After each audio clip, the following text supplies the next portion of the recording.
we can start to dive into some of the news. Let's do it, man. Awesome. So there's no shortage of it. Let me tell you, what a wild past weekend and so on.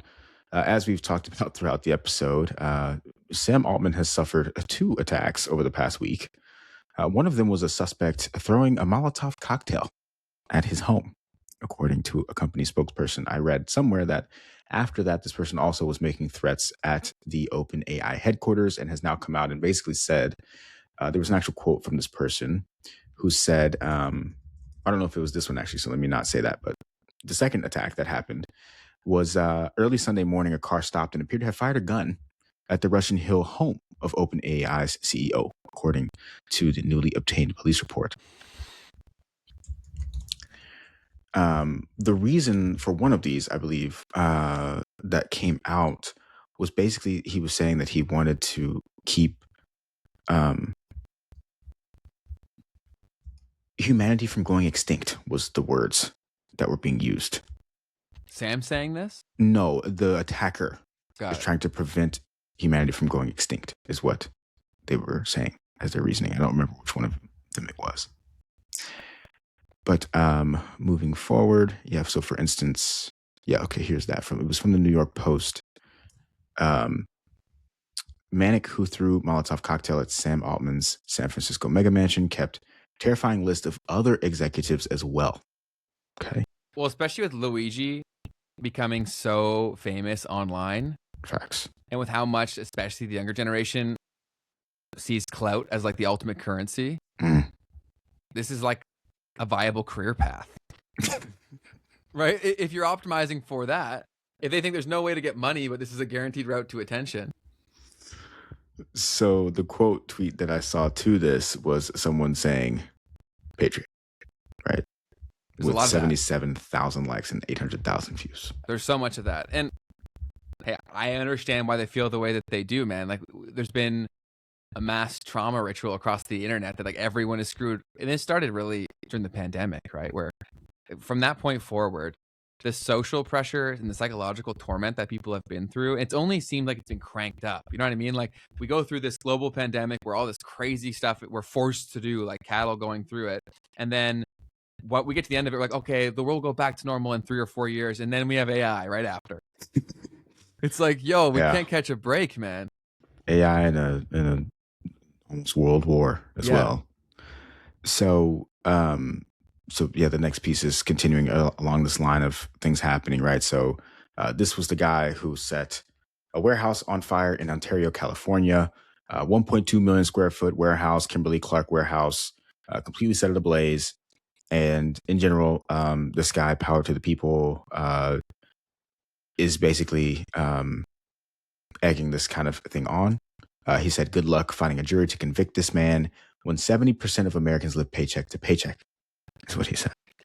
That's a very real situation with the K-shaped economy, the wealth inequality. There's only a few methods to solve wealth inequality, right? And it's like my thesis is that they may just try to generate some value out of thin air through crypto and put it in people's pockets that way, right? But you've got to do it. You have 3 options. It's like you either take it from people and redistribute, you tax it, which is going to be really hard to do when the bureaucracy is controlled or can be controlled via money. Or you got to create wealth out of thin air without dropping down the value of these rich people's shit. I think crypto's the only option, in my opinion. Like that was always my thesis, where I was like, where are they gonna put this money into our pockets that doesn't create like mass hysteria? Because I don't think like, yes, the people who are holding the wealth, they're greedy in terms of like they don't want them to get screwed, but I don't think they'd care if something out of the blue came and put wealth into other people's pockets. Right. I mean, you know what I'm saying? Yeah. So I think they'd be like, cool, go ahead, do it. You know what I'm saying? So I think that's been my thesis. For sure, man. I mean, everything that you said there just makes it seem like a logical thing to do for the people who are also in power, right? It's like, I don't lose from that. Could that have been their plan the whole time? Definitely possible. Absolutely, man. Carl said, you helped the BBEG get an even more valuable asset. What's the BBEG, Carl? And then he said, you also helped your fellow proletariat out of work, or you also put your fellow proletariat out of work. Thanks. So yeah, so a lot of people were saying like, apparently there was some interview where a guy who worked at the warehouse was coming out and saying like, "I was just starting to make some good money, bro." Like, Who said this? somebody who worked at the warehouse. I haven't seen the interview, but people were saying Oh, that there got was it. someone that was there was like, "Bruh, like you just like I just found this job and I was getting ready to get paid, bro." It's not good to laugh, but like Oh man. that's satirical. That's funny. But yeah, what's the next for me? Next piece here. Apparently, guys, this is out of hand. Another individual connected to top secret U.S. nuclear research has vanished without a trace. This is now the 10th person connected to top secret U.S. nuclear research to go missing or die mysteriously. Maybe these guys were pretty close with the aliens, and they're just beaming them up. Beam me up, Scotty. Yeah, for real. I think maybe we're next, brother.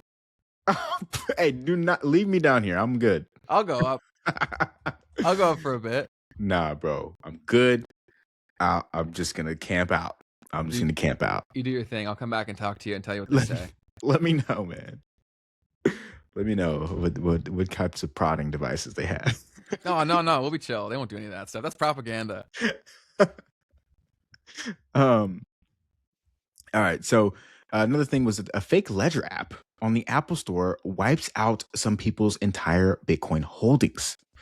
So a fake ledger app on Apple's Mac App Store just wiped out a user's life savings. American musician Garrett Dutton lost 6 Bitcoin after downloading what he thought was the official app entering his 24-word seed phrase. An on-chain investigator, Zach XBT, traced the stolen Bitcoin exchange deposit addresses and publicly questioned how the app made it through Apple's gatekeeping. No comment yet from Apple. Do you hear anything about that? I just saw the same post that you're sharing here. Okay. That's definitely horror inducing. That's scary. Yeah, man. Pretty wild. The So education's just too low on a lot of this stuff, which I'm hopeful that there'll be more accessible means of acquiring all that stuff. But also, you can just get unlucky. It seems like for a lot of situations, people just get really unlucky. They think they're doing everything right. Yeah, no, for sure. There's definitely places where you just get unlucky. I mean, it could be as simple as like if you have there are some things you can do. You know what I'm saying? Like Totally. for me, like don't use crypto on your phone. Like just don't even really do that to like unless it's a centralized app, right? Like so how would they use it on their computer? Yes, always for me. Anything financial, really. Like That's a good I'm not practice. using my phone for that because yeah, it's just way too easy to make a mistake. I mean, people are on their phone in the car, like, bro, you're driving. Like, don't make a financial decision while you're driving. I think that's totally fair.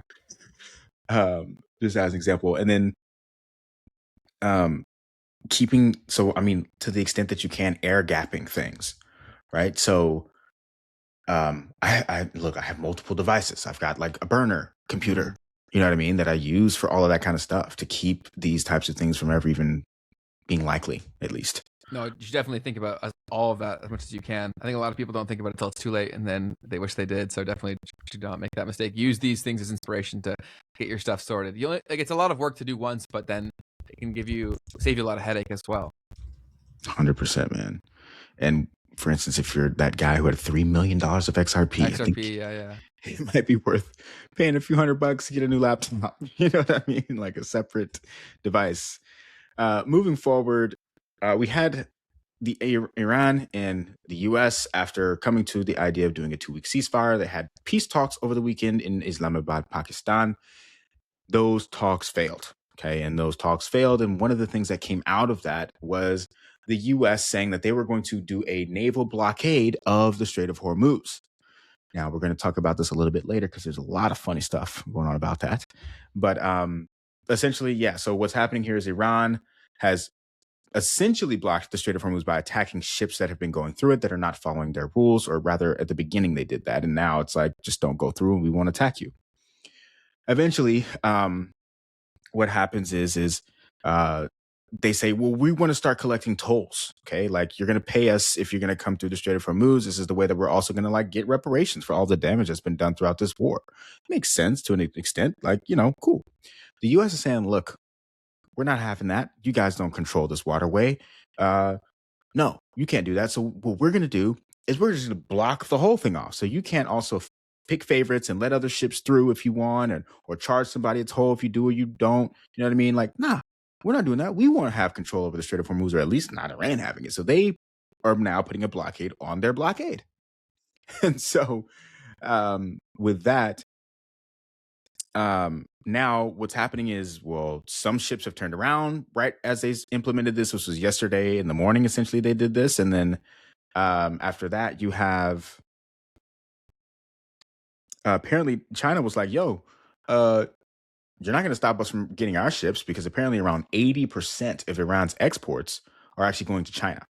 And the US's main goal is actually to block Iranian ships, right? So anything going to and from Iran is what they're trying to stop from going through. And so China's like, hey, y'all can't meddle in our affairs, bro. Like, we're not doing that. And I think today there was a report that some Chinese vessel did actually get through the blockade. But I think the reporting on that is kind of funky, because yes, but it wasn't associated with Iran, right? It was maybe going to a Gulf Coast country. So there's a lot of like information here that's not really being reported properly. But so that's kind of the update on what's happening there.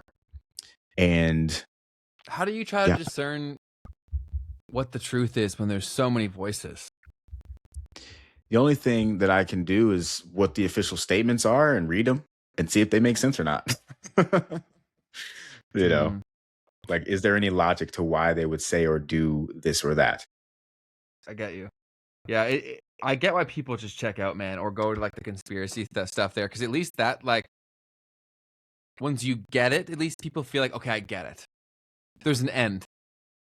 Do you know what I'm saying? Like, stuff that you're doing every single day, it's like you got to go through it again every single day of like, is this horseshit or is this not? Right. Yeah. No, I mean, for sure. I don't know if there's a huge merit in like keeping up with all of these things at this point. The real question is, what's the data around your country's oil reserves, right? What's the data on gas prices on the street? Mm-hmm. What's the data on food prices and the potential trajectory of those things? And outside of that, you really can't know what's going on over there. That's the biggest thing that I've taken away. I kind of poked fun at some people in my video today, because I'm like, people were coming at me so hard about the Bitcoin. It wasn't Bitcoin. They said crypto. And I'm like, guys, like, I don't know what they said. I'm not in the Middle East. I'm not analyst number 3. You know what I mean? So it's not really about that. The question is what's the narrative? Because I do think that matters. Like, if you know the narrative, then you can start to discern, once again, why are these things being reported, right? Is kind of what matters to me more than what is being reported, or like the validity of it. It's like, why is this the information that I'm receiving? Yeah, I think reading people, incentive structures, and things like game theories, which is what Jang talks about a lot. Like, I think those are some of the most important things out there, because if we've been living in like a psychological warfare period since I've been alive, since everyone's been alive, like understanding the incentive structures and how messages move is so unbelievably important. Yeah, man. So that's what I had there. And from now, we've got some stuff to react to, Ben. Let's get it, man. Oh my goodness. It's wild out there. So I think this was on Sunday. You had Trump make a very interesting move that has the United States. Oh, I think I saw this. Going crazy. President Trump posts an image portraying himself as Jesus Christ on his Truth social media platform.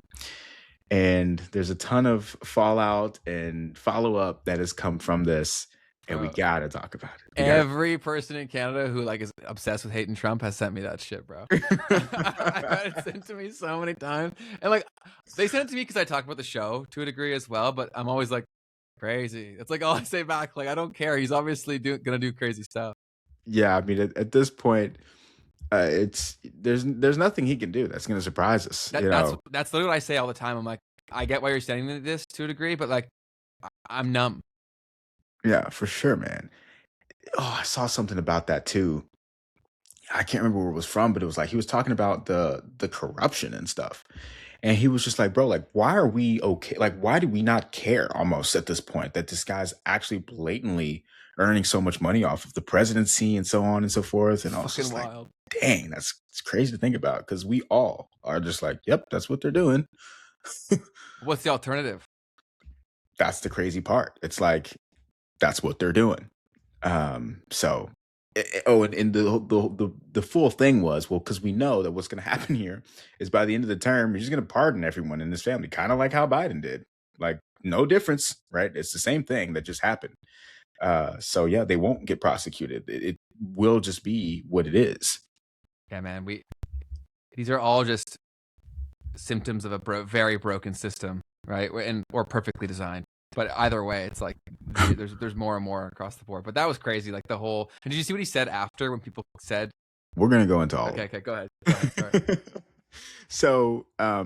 So moving forward, right? So people were like, "What? Like, dude, you can't do that." And so I was also talking to some of my friends, because I'm like, "Why would he do that? Like, he knows that that's gonna like make the people who support him mad. Like, a lot of MAGA people are very heavy religious people. Like, you've basically taken it to the absolute maximum level at this point."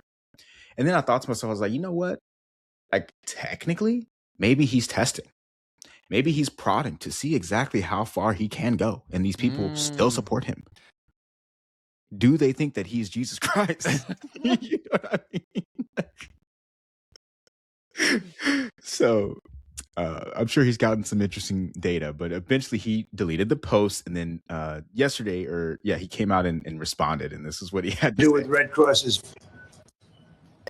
Mr. President, did you post that picture of yourself depicted as Jesus Christ? Well, it wasn't depicted. It was me. I did post it, and I thought it was me as a doctor, and had to do with Red Cross as a Red Cross worker there, which we support.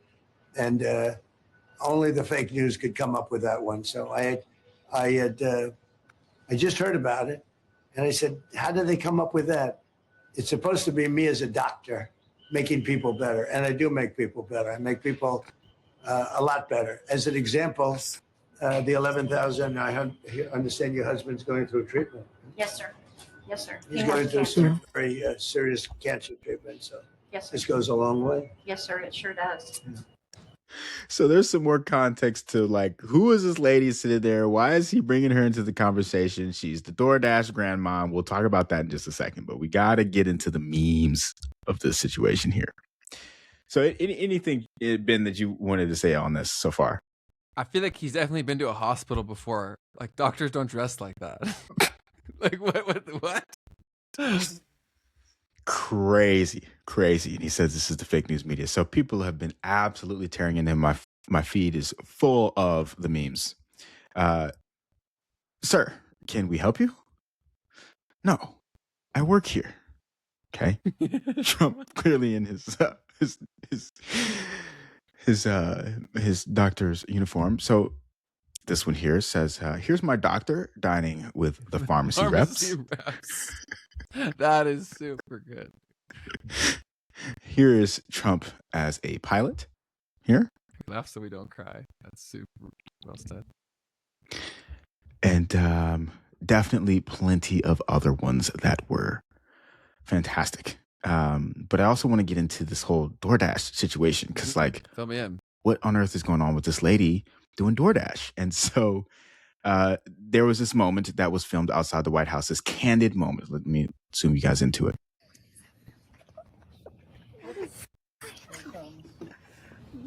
McDonald's. I have your DoorDash order for you, Mr. President. That's right. Look at this. This doesn't look staged, does it? They're all your favorites. That's right. These are good. DoorDash is doing a good job. We So try. the reason for this is the fact that I heard you picked up an extra $11,000 that you didn't think it, because the tax bill was so big, the refund was the biggest you've ever had. Is that a correct statement? It definitely was. So Trump has DoorDash send someone to the White House to deliver something. She's from Arkansas. She doesn't live in the DMV in DC at all. Trip. Yeah, it's a pretty long trip. DoorDash also posted about this. You know, it's like a whole thing. And the point of this was to promote his policy of no tax on tips. And he holds this kind of conversation with her, talking about how much this has changed her life and how her husband now they can afford their cancer treatment and stuff because of the extra $11,000 that she made. And it's just turned into this whole big phenomenon of people being like, well, okay, what's going on? And now there's an interesting criticism about this that I thought was interesting because people are like, "Oh, this looks so great, right? Like you're helping the person who's not so well off to get no tax on tips, but like this lady's clearly at the age where she might need to retire and she's door dashing. So how about that? Like, how's the state of the economy in that situation? Yeah, why does she even need a job? So that's an interesting takeaway that some people actually have had from this. But in general, he also kind of like, I guess the reporters started asking him questions, and then she's kind of getting brought into these different, scenarios. And so in the middle of the conversation, Trump asked her this. That men should play in women's sports? I really don't have an opinion on that. You don't, I'll bet you do. No, I'm here about no tax on tips. Yeah. So he tried to ask her if men should play in women's sports. She did not have that. She was not having that. There was also a statement that he said about like the big beautiful bill. He was like, we should call it the big beautiful tax bill or whatever. Just like big beautiful no tax on tips bill or whatever. And he's just like doing this whole thing. But there's just something about this moment that's absolutely making waves across the internet. And definitely wanted to share that that's something that's going on in the world. Yeah, that's truly wild, and also reiterates the point that we're saying where like when there's such like a level of being out of touch, even the attempted messages at like sounding like you're cool with the kids, like you're still out of touch in even your attempt to do that because they're just so far apart. For sure, man. Way, way, way out of the loop. So let me see here. So yeah, the next thing is just kind of was seeing some other stuff come up about Trump. I'm not trying to, I'm not trying to rag on Trump. It's just like the dude's entertaining at the very minimum, guys. So we got to see the way that he's been throughout history as well, because he's been like that. So this guy, Trey Ferguson, said, this one is going to be hilarious to me until the time of my death. Let's hear Trump talking about something here that you'll find interesting. Okay. You mentioned the Bible. You've been talking about how it's your favorite book. And you said, I think last night in Iowa, some people are surprised that you say that. I'm wondering what one or two of your most favorite Bible verses are. Well, and why. I wouldn't want to get into it because to me that's very personal. When I talk about the Bible, it's very personal. So I don't want to get into verses. I don't want to get into. There's no verse that means a lot to you that you think about or cite. The Bible means a lot to me, but I don't want to get into specifics. Even to cite a verse that no, you like. I don't want to do that. You're an Old Testament guy or a New Testament guy? Probably equal. I think it's just an incredible. The whole Bible is an incredible. I joke. Very much so. They always hold up the Art of the Deal. I say my second favorite book of all time. But I just think the Bible is just something very special. Okay. How much of the Bible do you think he's read? It would have been even better if he said, like the beginning. You know what I mean? Like I read Ecclesi or oh snap, look at me. Genesis 1:1. You know what I mean? Like if he was just like, that's my favorite. My favorite is the very beginning. Probably none of it. It's crazy. Yeah, somebody was like, he actually mentioned his own book when talking about the Bible. Like that was something that came up in that conversation. That's crazy. Yeah. I don't think he's read much or any of the Bible. But definitely, he's also like, there's been things that have come out where people have flipped up things that he said to like very much to the contrary of that as well. So yeah, it's who knows? These politicians are different in every room they're in. Yeah, man. I think definitely just fascinating to see his ability to field questions that he may or may not be able to answer. Right. So that's something that goes back as far as whenever that was. Moving forward, we had this video has been going super viral of these people who are getting paid to work their jobs wearing a headset that is essentially filming what they're doing so that AI could potentially at some point replace them. Now, I don't know if that's exactly what we're seeing here, but we are seeing these people that are getting paid and filming themselves working. Is DoorDash doing headsets. That too? Potentially. I have no idea. I have no idea. It definitely could not be them, but there is somebody who's one of the task companies that is giving people extra things for doing tasks and filming themselves doing it. Wow. It could not be DoorDash, so if I'm wrong, definitely fact check that.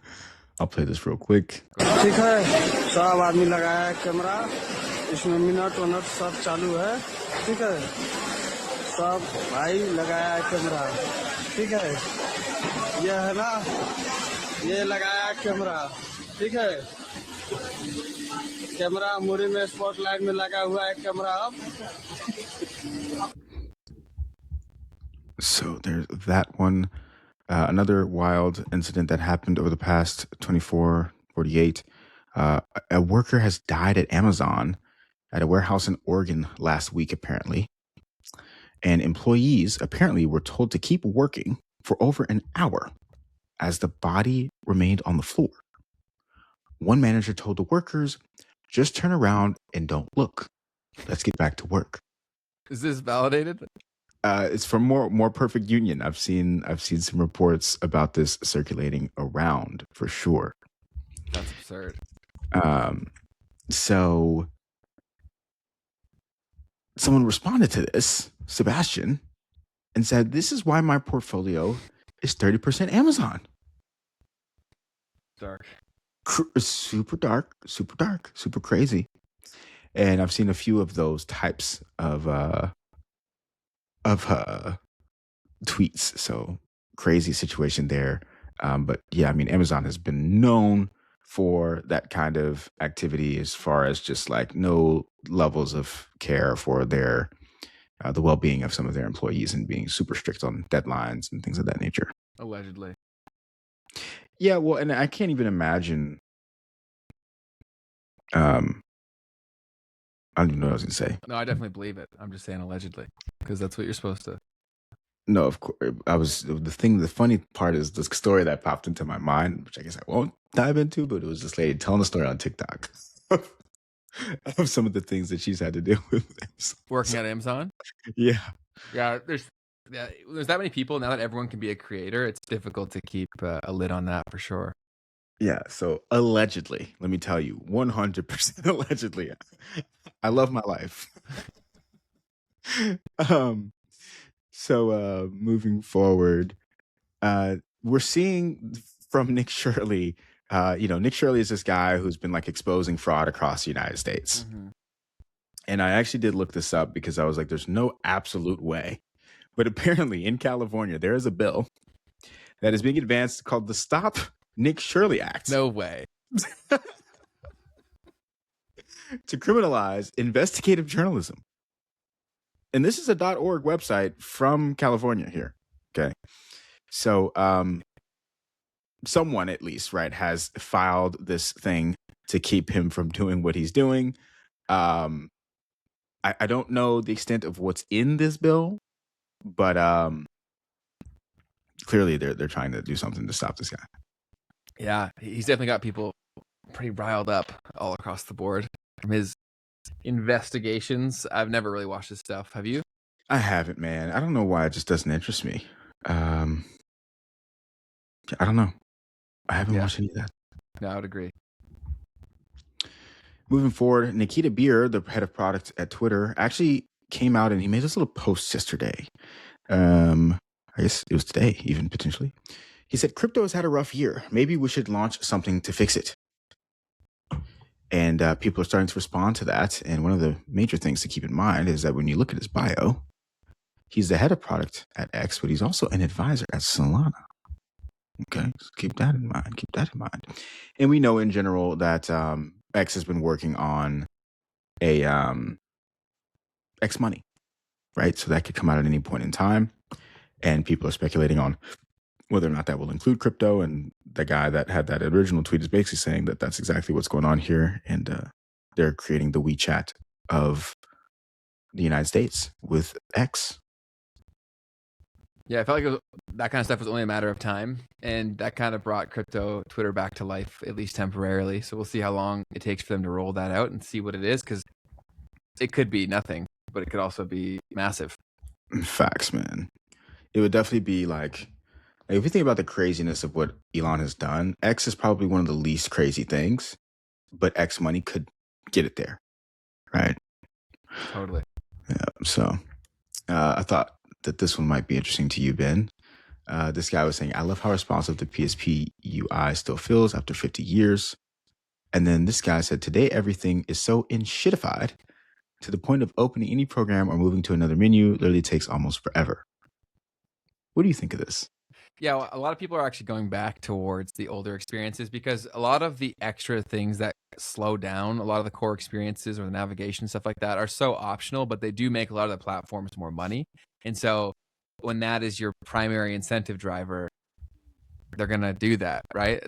So yeah, a lot of people are shifting back. I also think there's going to be a massive resurgence in terms of gaming and tech that is a little more minimalist or like soul focused, right? Where like this is this, because a lot of the games, bro, I tried to play Call of Duty with my friends the other day. I haven't played games like that in a long, long time. And I couldn't even figure out which Call of Duty to download. First of all, I was like, there's fucking 40 of them. and then like, I mean, even that seemed recent when I went and looked at the store. And then to download it, I needed like 250 gigabytes of storage. Oof. So this is so ridiculous. I remember just popping in Halo 3 into my Xbox, going on there and talking smack on the chat, man. Like that's what you want, simple. Do they even have CDs anymore for the games? You can get them in some instances, but they definitely try to push the more digital only. But they do have them. Like a lot of the new consoles, they all make versions that are only digital. Like, a lot of them do. But you can still get physical things. Like Nintendo is still big on the physical cartridge. Like you can still put that little thing in there. And the discs, some people still rock with those. It's also better for resale, right? Because if you buy it digitally, you can't really transfer ownership. NFTs will maybe solve that digitally. Yeah, I mean, it's interesting to think. I mean, for something that's fungible, though, it might not make as much sense. But I'm sure they'll figure it could something still out. happen. It could still happen there. All right. So another thing that happened over the past 48 hours or so was this popular Twitter influencer, Dom Lucre. I don't really know how to say his name. So in general, Nikita Beer, the head of product at Twitter, has been like making a bunch of edits and like changing payouts and infrastructure and incentives rather for people to use the platform and get paid to do it. And so one of the things was that he said all aggregators had their payouts reduced to 60% this cycle. We will add another 20% deduction in the next cycle. And so Dom Lucre basically said, he responded to this. He was like saying, yes, I use breaking all the time. It's clickbait because Nikita was also talking about using breaking. Like people who do that are going to like get promoted or whatever. And he was like, look, I rarely use breaking. I post hundreds of times and very few are breaking. My posts are news posts.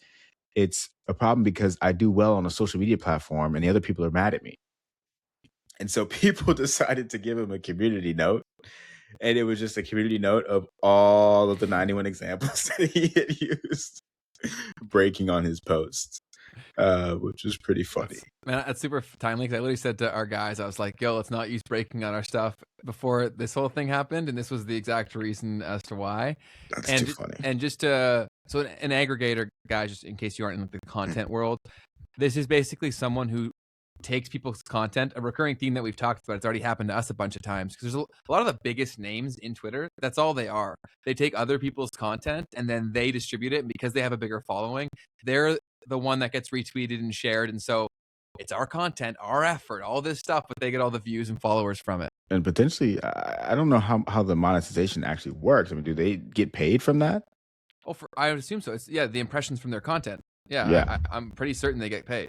Which is pretty wild, right? That's like, I'm totally cool people reacting to our content or even like posting our content full outright if we get some sort of credit, but like they're getting paid and we don't get credit. Yeah. We talked one time about people literally cropping our watermark and putting their own. Crazy shit. Like, bro, what? I could not imagine doing that and being like, yeah, this is chill. That's insane, bro. Absurd. Insane. So moving forward here, this one was just super wild and random. There was a leader in Africa, a Uganda military chief, demanded $1 billion from Turkey and their most beautiful woman in that country as a wife. Who decides that? If not, he's closing their embassy and ceasing all diplomatic relations. Who decides what's the most beautiful? I don't know, man. I have no idea. That's a question for. Well, if he wants them to meet their demands, he's at least got to have some sort of criteria. I think he since deleted that tweet because I had the actual OG tweet, but it's gone now. So pretty wild there. I've got pure memery for you guys. Jump into the memes. So, obviously, we had Donald Trump making some crazy moves over the weekend by blocking the Strait of Hormuz with the blockade. And so this guy said, Don Su, break an enemy blockade by blockading their blockade. Don Su. A play on Lao Tzu's The Art of War, very popular book. Apparently, this came out from Chinese social media saying here is the Iran toll, and then here is the U.S. toll, just a few nautical miles out further. That sucks. And so people started to come up with some ideas. He said this is a new startup idea. You know, in between the Iran toll and the U.S. toll, why wouldn't you set up a money exchange? Come on.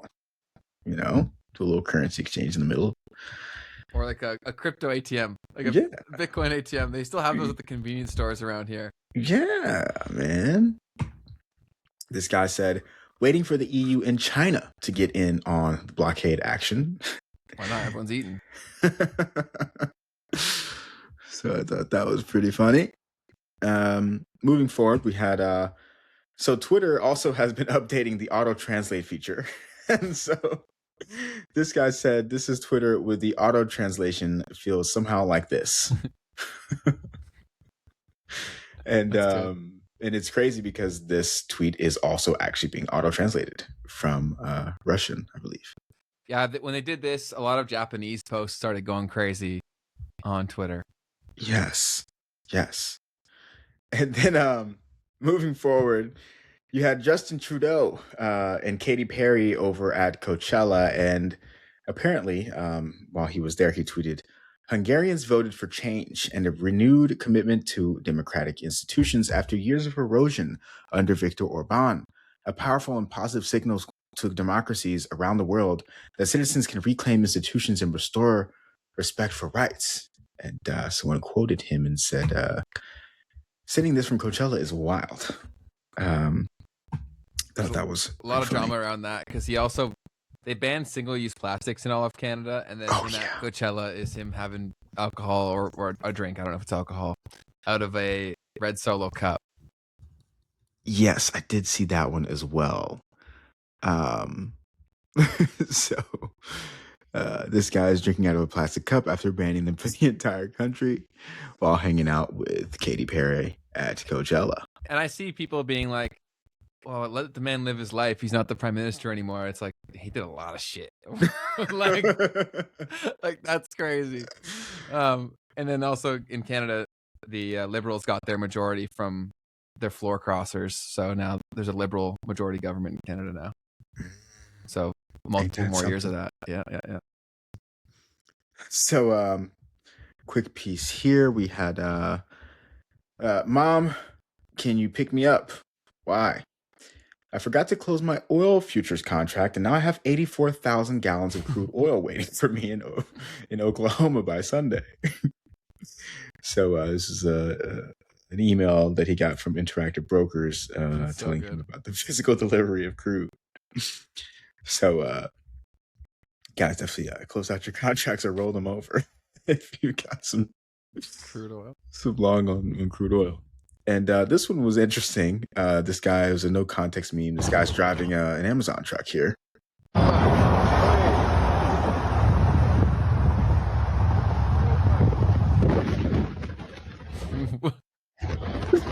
Yeah. It's gotta be AI. It's gotta be.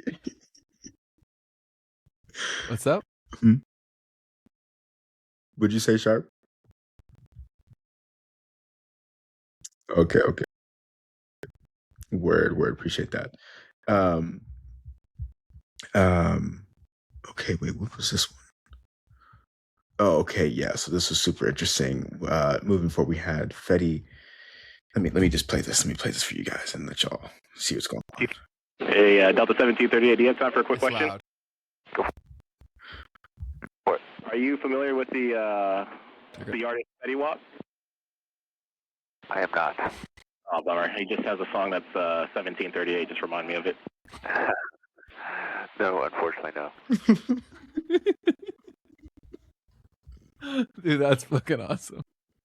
Your camera went out. Oh no. Dude said Gen Z has entered the workforce. Honestly, like, I think that's a pretty fair question, man. You get opportunity to bond there. 1738. Hey. She said, hey, what's up? Hello. Seen you pretty as soon as you came in the door. It's kind of a heater, so I get why you asked. Yeah, Gen Z has entered the workforce. I always ask people if they know songs or references from memes or vines. Those always hit.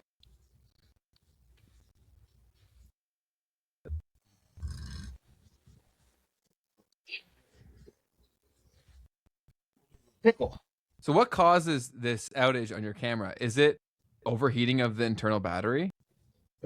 Usually that's what it is.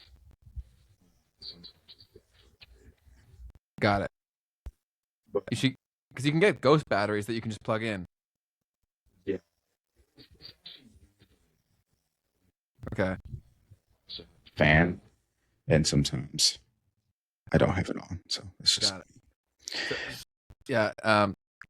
My thing only doesn't do that because I picked a camera that doesn't overheat, and then I have a ghost battery in there, so I can just crank it whenever.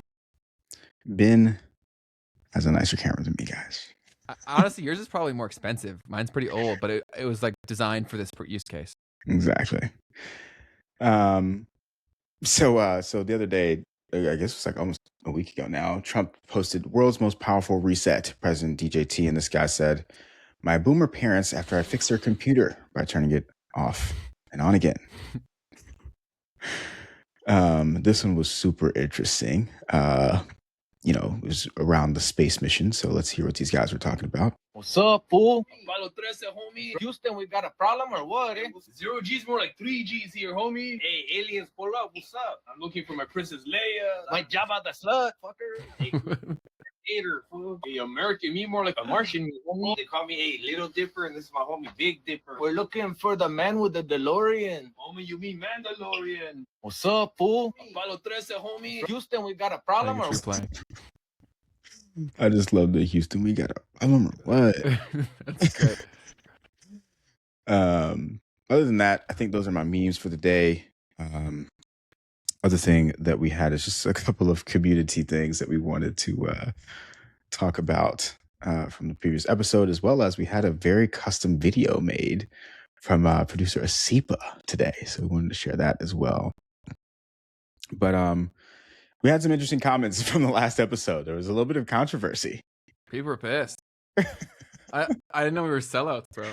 I didn't know. I didn't know that you guys would be so upset about a guest. So let's definitely talk about it because we had Peter Diamandis on last time around, and I thought it was a pretty interesting conversation. And we had some very heated comments in the comment section. So first thing I saw was can't punish me. The choice of recent guests is a bit puzzling. 6 likes on that. So there's some signal there. I said super curious as to what you mean by this. And L Lift WPLVJ said, yeah, I don't know. Definitely a different vibe, dare I say. So I can't really properly respond to that because I don't know what you mean or what's different in your eyes about the recent guests in particular, especially because there's also not much connection between them. Because this was always the goal, though, right? Was to talk to people closer to the conversation. And so I guess the anger would stem from the fact that in their world, like the AI people ruining the world, he's one of them. And so the fact that we would even talk to him, that's us selling out, I guess. But like, how do you solve a problem without discussing it and understanding how people think that are involved with the problem? Right? Like, I'm sure there's another comment that we'll talk about here where they're like, you should have pushed back on them more. It's like, they're the man's opinions. What good would be done by me monopolizing the conversation, telling him why he is wrong? That means he's never going to come back, right? We only had 1 hour, so it's a fixed amount of time. I would have loved to have asked questions more so, and Keith did a better job than me on pushing on him a little bit. But like, I also know the guy personally, right? So like, that's like you having someone over to your house and like shitting on them and then expecting them to come back and bring their friends. like if this is to be a place where we want to actually have the hard conversations, it's got to be a place where they're going to come on, right? And so if I just purely was like super argumentative the entire time, it would make for bad content. It would probably do temporarily good, right? Because people would be like, good, like it's about time they did this. But these same people wouldn't come back and watch the stream every single day either way, right? So I get where they're coming from. I get the frustration. I think it's a little short-sighted. Yes. So there was another really specific comment that I think really encapsulates, I think, some of the things. So Chic Posh Style said, I have a healthy amount of skepticism about the altruism of trillionaires. Based on this interview, this man believes that a ruling class of ultra wealthy people will essentially live on Mars. And yet, when pushed to answer a question regarding the potential abuse of power, thanks for raising the issue, Keith, he dodged the question like an expert politician. No clear answer given. In many words, paraphrasing, he said, well, we wouldn't have an incentive. Okay, two things here. He clearly believes that he will be, or already is, a part of this ruling class, so his objectivity is questionable. Second, he's acting like we don't have centuries of academic study around this exact principle. Quote, power tends to corrupt, and absolute power corrupts absolutely. British historian Lord Acton, 1887. They absolutely will be corruptible. At that point, these trillionaires will have ascended to the literal stars. It's not hard to believe that people doing God-like things will not begin to see themselves as gods, toying with the mortals left on Earth, like Zeus on Mount Olympus for sport.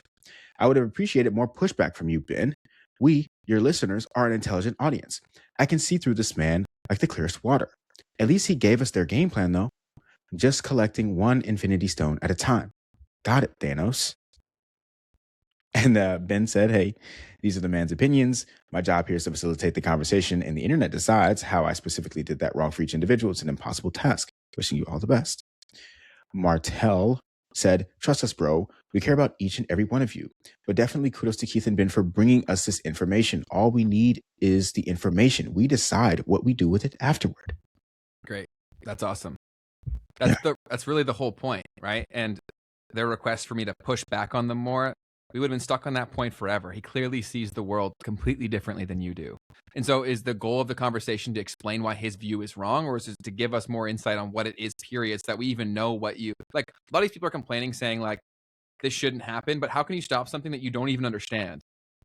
Right? Like that's also my big thing too, is that I think a lot of these people, their efforts would be better put in terms of understanding these tools, using the ones that you feel more aligned with your desired future, like open source versions or whatever it may be, and using these tools to amplify your productivity and ability to actually have these conversations. Like for that person, I would love for you to facilitate the conversation. Go start a podcast. I'll be the first to watch, and I'll come watch you, see you do it. Like a lot of people, they throw stones and they've never done this task. So I'm very excited to open up in the future some call-ins, because I would love to talk to you guys. I'd be more than willing to talk to you and explain my logic and thought processes. I'd be happy to do that. So we'll do that, and it'll be fun. And I think that's what this is all about. So like shitting on us for having a conversation that we were always planning on having, and then also some people claiming that Keith is like selling out for talking to this guy. That's just ludicrous. Like, come on. That's like, what good does that do? Let me see if I can find that one, because that one was interesting too. Like, I get their anger and their frustration, but like, compartmentalize here. Like, Keith talking to someone that you feel is associated with the problem does not make him a sellout for doing that. Like, that's just wild logic. So the Lyft PLVJ guy said, one thing I've came to realize is that pretty much every one of you guys, yes, finance, content creators, and educators, is that you know we're all effed economically, so you'd rather benefit from this crash while pretending you're teaching. I'm honestly disgusted, man. Like, I remember some of the things you would talk about regarding ethics, morals, and how to do good in life without being a parasite to this world. But here you guys go, just basically going against a lot of the stuff you preached. But it was great while it lasted. I've been subbed to Keith since 20K subs. So this is more of a rant of disappointment. I don't need anyone to agree with me. I hope this comment doesn't get deleted for others who are definitely feeling the same. And so I said, hey, man, I hear you. And always going to be here for an open dialogue. So no comments are getting deleted for expressing what you feel. Would love to get a better understanding of what you feel has changed. And then Ben had responded. He said, so what would teaching look like to you? Us talking to someone you disagree with makes us a parasite, really struggling to follow the logic. So yeah, so just in general, I'm genuinely curious as to like what this feeling is, because I've seen it on my channel as well, of people saying like, every one of you finance creators and educators do this thing. I'm like, okay, well, what is the thing? Like, is it succeeding? Is it like growing? Like, I don't know what exactly that thing is. Is it that I like, for instance, one of the things that someone said was, oh, now you've paywalled everything. It's like, dude, I have channel members for people who want more content from me, right? I'm doing even more for those people. Like, I don't know what the problem is. There's no one louder than someone who was never going to support you anyways. Yeah. It happens all the time. I've been growing stuff on the internet for a decade at this point, and this kind of stuff always happens, and it's an inevitable reality, right? Because people, like, you'll say, hey, this show's going to change, which I literally, if you can scroll back to recent episodes, I'm like, we're going to grow this show. We're going to talk to more people. We want to be closer to the conversation. We said this out loud. And then it happens and they're like, you changed, bro. It's like, yeah, that was the point. Like, we're growing this show for the purpose of exploration and education. And so I think a lot of these people are in, like, a lot of the world is in very bad situations because the people who were gatekeeping the information understood that we don't actually even have to gatekeep anything at this point. We just have to keep people fighting over shit that doesn't actually matter, right? Like, pointing fingers, calling each other's names. Like, I'm all about true meritocracy in terms of thought, debate, discourse, and that can't really happen when like this is instantly where things go, right? And I'll, like, okay, if we yelled at someone in the AI space, we would just instantly be blacklisted from the conversation. And so if we're saying, okay, we're closer to where people watching this are experiencing this reality, wouldn't you rather us talk to them than someone else? Like case in point, sure, I guess that lady or whoever that person was saying, oh, I should have pushed back on them way harder. Man, we asked that guy questions he's never been asked before. You saw how he reacted. He's right. Like, so like, do you want us to just sprint into there and like that's not constructive, but clearly people aren't thinking through the variables at play in terms of what's going on. So I agree. Our audience is intelligent. So let's use that intelligence to think about the bigger picture here. My 2 cents. Yeah, I love it. It's like, yeah, the whole goal of the show is to bring where we're at to, like, these conversations and these people's like, yo, this is what people are talking about. Like, what is your answer to these questions? What are you actually thinking about this? And so for instance, Peter, hyper optimist. If you watch Moonshots, that's the whole thing. It's like, just like AI. It's going to change the world. It's going to be amazing. Look at how fast we're innovating and this and that. And some people hate it, right? A lot of people don't watch that show because they're like, dude, like, these guys are crazy. Totally.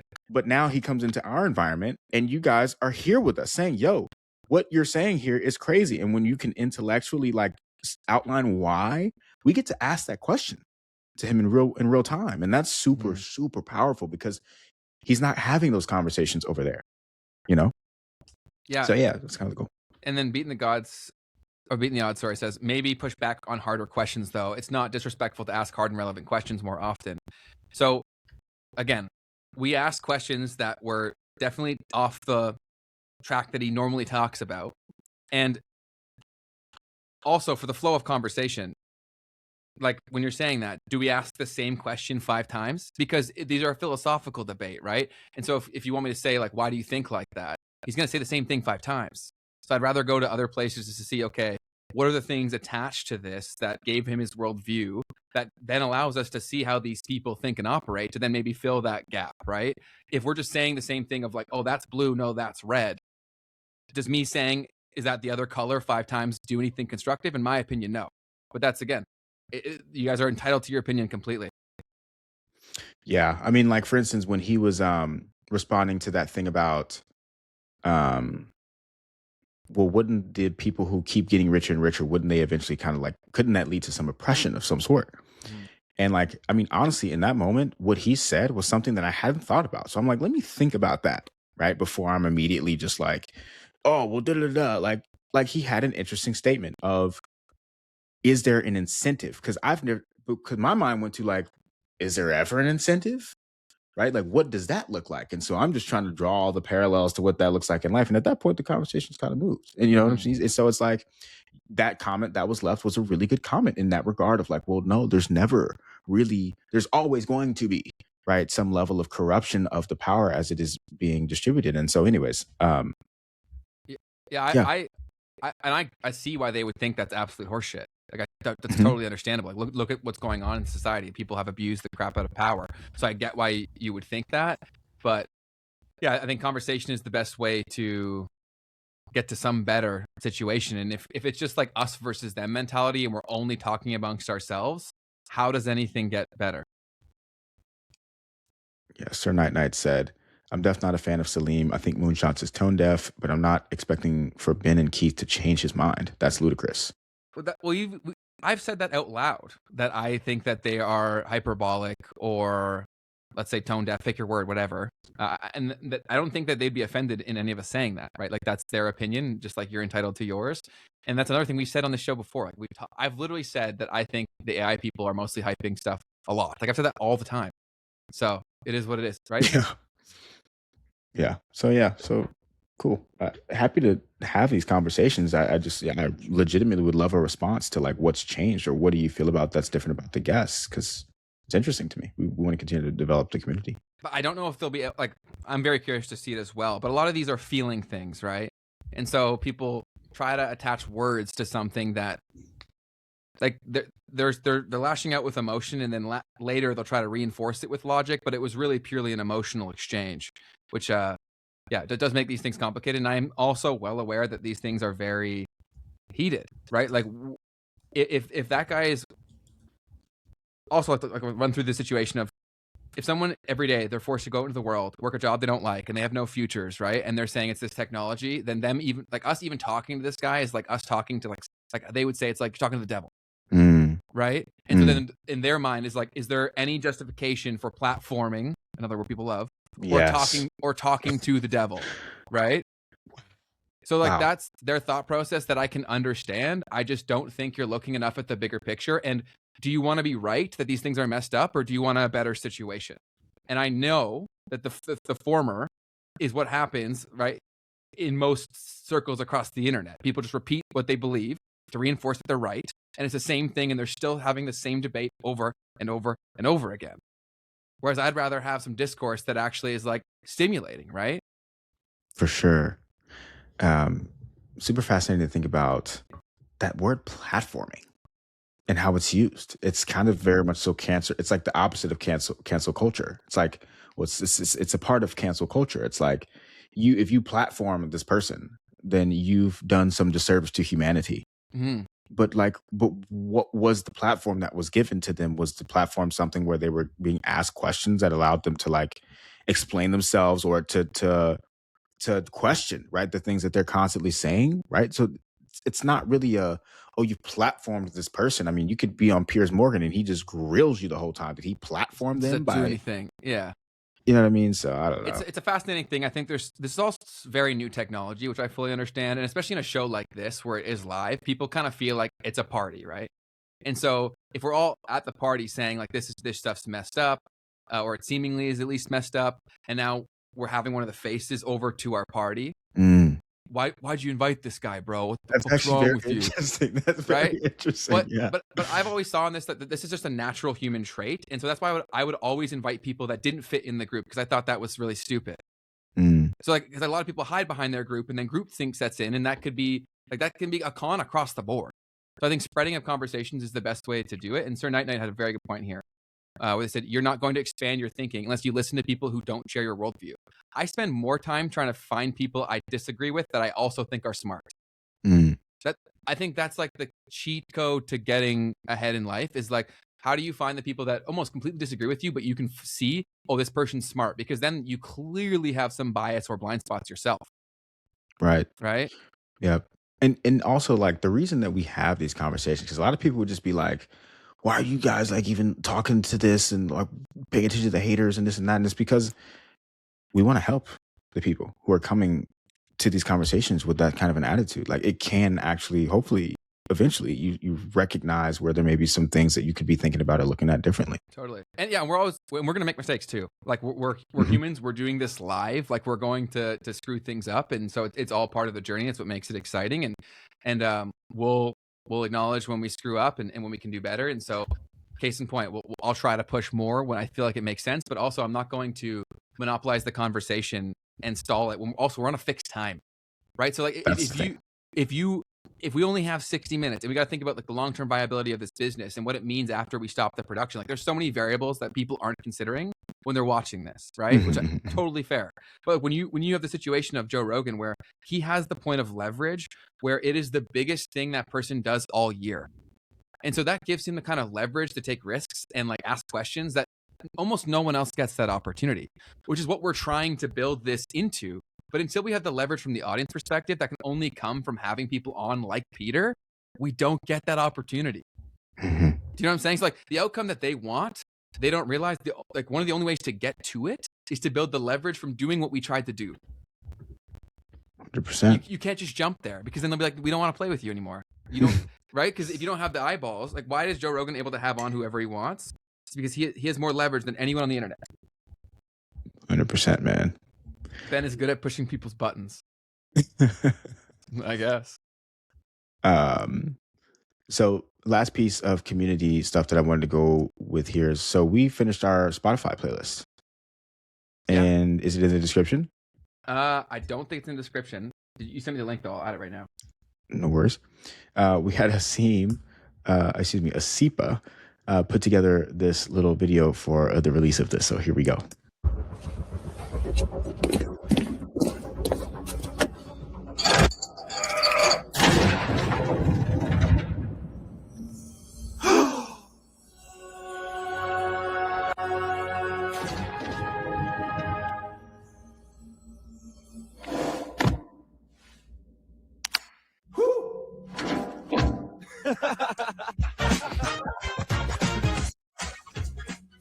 That's dope.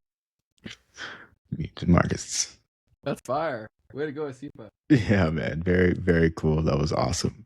Super cool. And it's now been added to the description box. So if you just go down to our Spotify playlist, I'll add there. Fantastic. And if you have not already, always feel free to leave us a fantastic review over here on Spotify. We really do appreciate it. It is super meaningful to us. Helps us to get more exposure, helps us to have conversations with some of the people that you hate as well. But yeah. Totally. No, and we appreciate all of you guys. That's the whole point, right? Like the whole point is discourse, and the world gets more messed up when you can't have conversations. And when you increase the cost of debate, you increase the likelihood of censorship and control, right? So I think that normalizing conversations with people you disagree with is super important. And there's also so many variables. Like before you get angry and your emotions spur up, like first of all, realize you're in control of that emotion. And then think more holistically of like what's going on here, right? Like think about all the variables at play. That's like what I try to do all the time, and it's a very fruitful endeavor. Because Carl said one thing right here that's super important. He's like, every interview is a commercial to prospective investors too. They have to sell the company and services at all times, right? Like understanding people's incentives whenever they're doing anything also makes things a lot more clear. And then you don't have to get as emotionally charged to it because you're like, okay, this makes sense that they would say that because I understand this variable, blah, blah, blah. Totally. What'd you see? I was like, was that animation made with AI? Must not be all bad. getting people fired up. I see. Yeah. And that's because the world's also been split in two, right? Like the haves and have-nots. And there's a lot of people who are building these big audiences, talking to the everyday person, and we're part of that group. We've had a lot of them on. But I do think the next evolution of that is crossing the chasm, right? Like talking to these people, being like, yo, you guys seem like crazy people. Like, what's going on here? We should have some say in this. And yeah. 100%, man. It's a lot of people talking in echo chambers. So our goal is to really, really bring that conversation to Main Street. And that'll piss some people off, but it'll also attract the right people. For sure. Right, like the people who actually care. Yeah. And I'm not saying that my opinions on anything are right. I'm wrong more often than I'm right, but I want to talk to everyone so that the people who are smarter than me can hopefully see that and have conversations beyond us. 100%. So awesome. Well, definitely go check out the playlist. It is linked down below, and go show Asian Dad Energy some love. He was an awesome guest, and he'll be putting out consistent YouTube content. So go keep tabs on his journey. We appreciate you guys all tuning in. And did you get confirmation for that episode tomorrow, Keith? Is that going down? Yeah, as far as I can now, yeah. Yep, it's going down tomorrow at 5 p.m. Eastern. It's going to be a crazy one. Crazy one. You definitely do not want to miss that one. So hopefully it comes to fruition. With these things, we never speak in absolutes again because we don't have the kind of like leverage where, like, for example, Joe Rogan can get anyone, but also people won't cancel on Joe. Right. Right. For sure. Whereas for us, it's like we're still like, oh, we're getting closer and closer to that point. But yeah, so hopefully tomorrow at 5 p.m. I really hope it happens. Well, I told them that we just told the live, and they said that sounds good. So cool. All right, now we got people to hold them accountable. Awesome. Cool. But that'll be super awesome. Yeah. Do you want to say who it is, or do you want to wait? That's on you. This is one of your types of guests, man. Okay. Well, we're having on Emmett Smith and his son EJ, right? That's correct. So, really cool story. Emmett is one of the best football players of all time, but he also really kind of like the thesis of the show. He crosses into all sorts of niches. He seems like just a very good role model for men across the board, from what I've seen. And he seems like a very nice dude who, like, literally everybody I've ever heard talk about him who has had run-ins with him, they always say how he's super, super fantastic. That's cool. Then Keith happened to have his son in his community, right? Mm-hmm. That's the connection? That's correct. Super cool. And my one friend, Zach, he's like a lifelong Cowboys fan, and so he doesn't know that this is happening yet. So hopefully it definitely happens, and I'll give him a shout out tomorrow because he'll lose his mind. His family is obsessed with the Cowboys, and I've heard from him a bunch of times. You know, Emmett's like just a great dude. Like, he's a really great dude. I'm like, you know him? He's like, no, but like everybody knows. So that's hilarious. Yeah, and we'll also talk about money when it comes to NFL, financial literacy, and then also because EJ is now going into the NFL. Well, he's not into the NFL now, but also dealing with, right, whether or not that was happening. That's kind of just been this whole thing is like, is he going into the NFL or not? What does that mean for his future? How do kids going through that deal with that? It's a very interesting time for him, for sure. Oh, for sure. And we'll be able to talk about that whole NIL landscape too for sports fans that are out there, which is name, image, and likeness. That completely changed the entire foundation of college athletics in a crazy way. And so that'll be super interesting. And then, Emmett will be a great conversation as well. So that'll be tomorrow at 5 p.m. So definitely tune in for that. Fantastic. Yep. Cool. Awesome. Anything else, Keith? No, that's it for me, folks. Make today the best day of your life. That's it, guys. Absolutely. Be the light you want to see, and we will see all of you guys tomorrow at 5 p.m. for that bonus episode. You got to be there live. It's going to be a good one, so definitely tune in. Thank you all so much for watching. Play the outro, and have a wonderful, wonderful day. See you guys.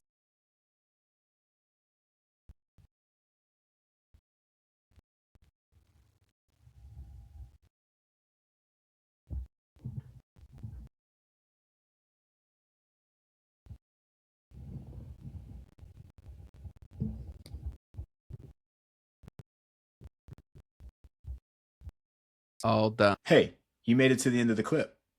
That means you're probably enjoying this. And if so, just know that you can catch us live every Tuesday and Thursday at 12 p.m. Eastern. And if you want to see the full version of this episode, you can click the link in the description down below. Otherwise, YouTube thinks that you will enjoy this next.